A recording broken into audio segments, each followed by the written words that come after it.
You are listening to I Am Interchange. I am interchange. I am interchange. I am Interchange.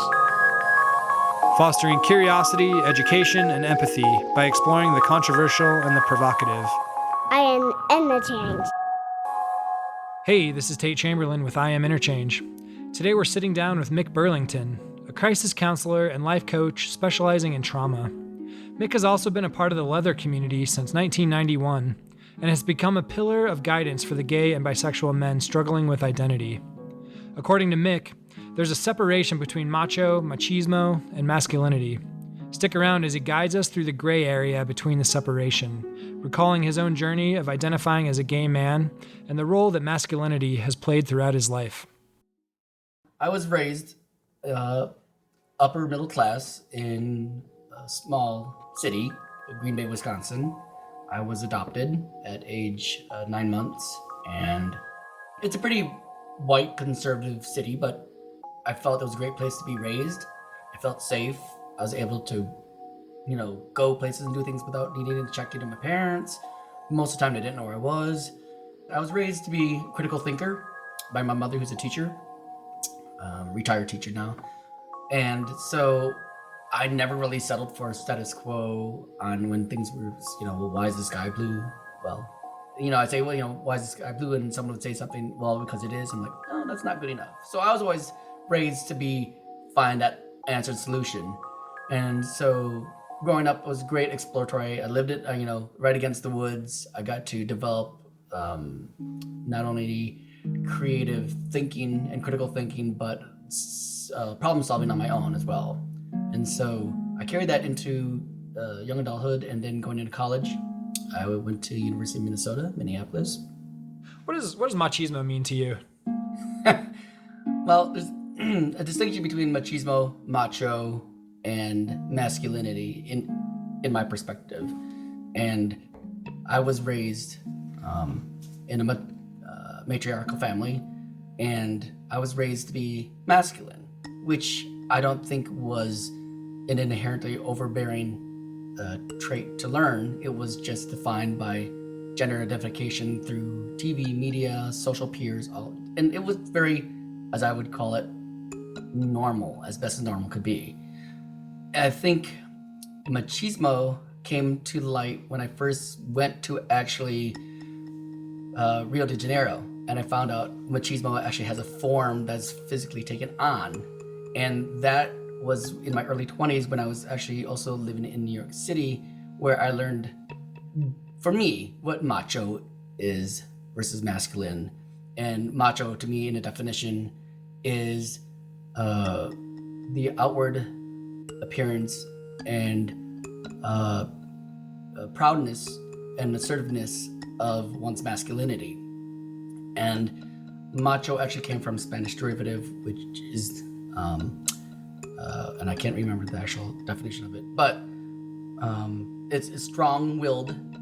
And then I think machismo, to me, in definition, is the aggressive portrayal of hypermasculinity, or the controlling aspect of what macho is. Is there any piece to your life that you can attribute to being machismo? I think when I was younger and I was trying to show that, when I was trying to come to grips with my own homosexuality and realizing that I am gay, what does that mean to me? And having drive trucks, worked on ranches, a hunt, rodeo. I think for me, there was a pit of that where I needed machismo for myself, but I wasn't trying to prove everyone else. I was just trying to prove myself that doesn't define the stereotypes that I had growing up, that gay men were weak and were hairdressers and were effeminate and were submissive. I had to define, I needed that, I guess, machismo in myself to be like, no, this is not what I am. But as I got older, I learned it wasn't machismo, it was coming into my own masculinity, because I didn't need to show other people, and I didn't need to prove to other people. I needed more to prove to myself. Yeah. So going back to your younger self, in what ways did you overcompensate? Wow. Like what age group are we looking like? Like younger or Just like definitive moments where you look back and you're like, oh man, I can't believe I really overcompensated that much. I think I overcompensated in my verbiage when I was younger. Never aggressive. I was never aggressive, and I was taught never to be aggressive towards another person. And you could be assertive of who you were and what things, how you felt, and shared ideas are to be respected. But I think in what language I used, I was always directed to make sure that I used not my pronouns, but the way I spoke of things with assertiveness. And then sometimes I would have to explain things like why I defining why I liked to hunt and why I liked trucks and why I liked getting dirty and why I liked doing those things. I felt like I was constantly overdoing it, even in my own head. It felt like I was overdoing it just to get it clarified. Interesting. Okay. So you're a leather daddy. Yes. Was there a specific experience that led you to the leather community? Yeah, well, it wasn't a certain experience that led me to it. I thought I have an affinity with leather gear. I think it is clean. It is a nice presentation of what I thought masculinity is. And then once I learned the history of the leather community, I think the real switch was when I think it was a switch when I realized that there's more community-based than what most people see. I remember when I was younger and watching TV and seeing the San Francisco Pride Parade, and the news would always cover the leather, the more abstract, the more at the time, less common. It was more like spectacle. The more, as I would call it, at the time, it was the fringe of the gay community, actually, because even at that time, the leather community was not embraced fully into the gay community. So at first I was like, well, I like what they look like. I like what I see, but I don't really get that. And it's only when I was in New York City that I actually went to a leather bar and I started talking to people at the time we're in the New York City Leathermen's Guild, that there was more to it. And that was kind of the definitive moment, is actually being in New York, being exposed, being at the bar and talking to people. That was the definitive moment that brought me like, this is something I identify with, I can relate to, and I want to be part of. Cool. So being able to connect and ask those intimate questions that you're curious about, they were just real open to you. Yes, they were. But you have to remember, this was many years ago, before there's internet, before you could do a Google search. This was before you could get on a cell phone even. Did you ever offend anyone? With your question, with your curiosity? No, because I was, again, raised to be civil and a gentleman. So I was raised to always ask if I would say, may I ask some questions? And if it's not appropriate, you can say, I'm not going to answer that question or that. No, I was feeling it out. So I never went up and said, hey, why do you like to XYZ? Yeah, okay. What's been your most memorable experience as a leather daddy? My most memorable experience is the reason I switched from being a master and a sir to a daddy is the ability to change people's lives for the better. It's another reason why I am for Big Brothers Big Sisters and have been for over 26 years now.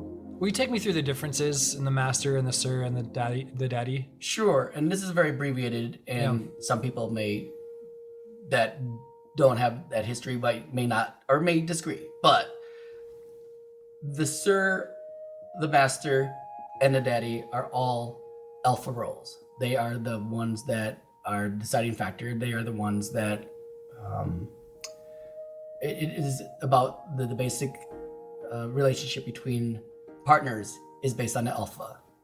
And with a master, so a sir, it is with a relationship with a sir and a boy, and then a master and a slave, and then a daddy and a son. And with the sir and the master, the focus is on the alpha's needs. And with a sir, there is a respect that there's called the boys' bill of rights, where The sir has, and I'm using this term, ownership of a boy, and the boy is protected by the sir, but it is part of the relationship is based on the sir's needs. The master and slave, the slave does not have those rights. The slave relinquishes the rights of control over to the master. And in a daddy and son, the daddy's focus is still, the focus of the control is still in the alpha, which is the daddy, but the daddy's role is to mentor the son to become their own into their own. So they will either become a daddy themselves, they may become a master, they may become a sir, or they may stay in a submissive role and just stay a son or become a slave or a boy. But the focus is on the development of the submissive, which is the son. So you have a son, he's 48? No, he's 52. 52. Tell me about him. He is a psychotherapist. He is an E7 Navy officer. He was a Navy SEAL. He actually was on SEAL Team 6, and he was one of the ones that brought down Osama bin Laden. How did you meet? How does this bond start? And how does it get agreed upon? Well, it used to start, when I developed who I was as a daddy. It was, again, in the time before internet, before apps like Grindr and Scruff and internet abilities to meet, and it used to happen in the bars. And you would meet people that way, which is the choice I prefer, is meeting someone, because no matter what you look like or what you present to the world online, the chemistry, it has to be there, no matter how well you try to present yourself online. But we particularly met online, and the particulars are you have a conversation. I have a pretty, if you're talking about developing a relationship within the leather community as a relationship, not just as a bonding as brethren or between the two of you. Just between the two of you. But just between the two of us to go for that role. It goes through a lot of education, a lot of talking. He was new to the leather community. He was new to the roles. He also had education. I sent him a lot of links to a lot of information about what it is to be part of the leather community, what is expected of him to be part of the community, and then what he might want to do within that and where he wanted to be. And once he figured out what he wanted to do and chose, then he asked and approached me if I would be the one that would mentor him as his daddy. Okay. So is there do you ever role switch? Can a leather daddy be submissive? A leather daddy can have submissive acts, but would never actually switch roles. So in a like single experience, you can switch it. Yeah, so like in a physical activity, you could have submissive action, but you would never have a daddy or a master or sir would never remember. Again, it's about the power and control. That role still stays with that alpha, so it would never switch over. It would be confusion for the submissive. Also, there's that definitive who you are and where you are centered and how you interpret that relationship. So it's not about submissive. Some people always think sexual acts as passive or aggressive or submissive, and there's a difference between action and there's a difference which is based on sexual pleasure centers, about like rimming and anal play and all stuff like that is considered usually a submissive role. That's not true. That's what people put on. Society's like, oh, it's a behavior that a woman would do, so therefore it's submissive, and it's not. Submissive is how you feel about what you want to do, about relinquishing control and letting someone else pleasure you, or you pleasure someone else, and who's got that control.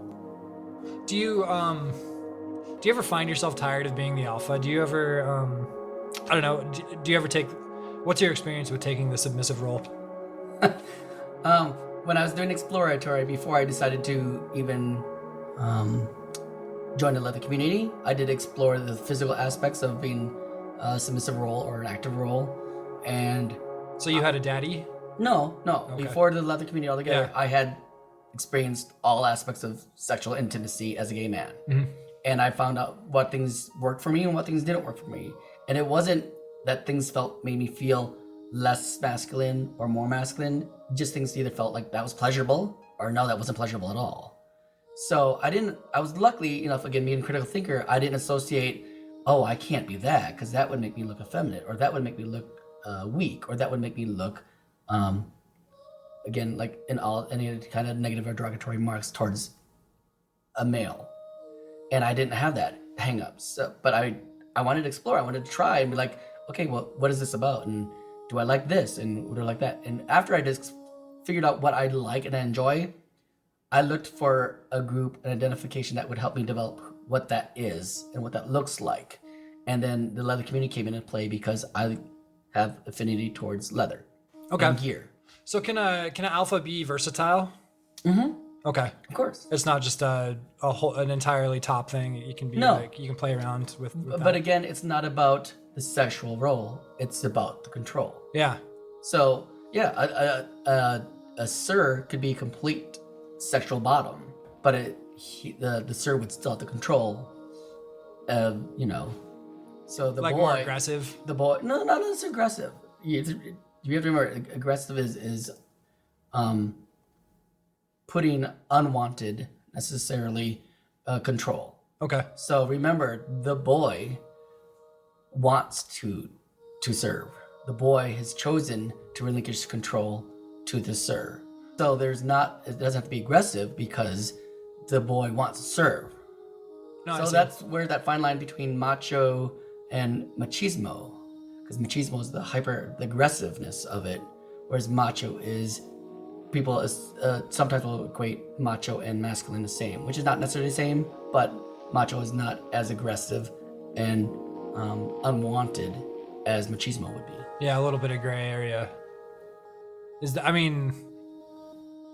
that a whole, like, between macho and machismo and masculine, it seems like a ton of gray area. There's more gray between macho and masculine because of the derivative of the etymology of macho being from Spanish, meaning strong-willed and confident, and which a lot of Latin Americans in South America, when I go to South America, macho is not bad.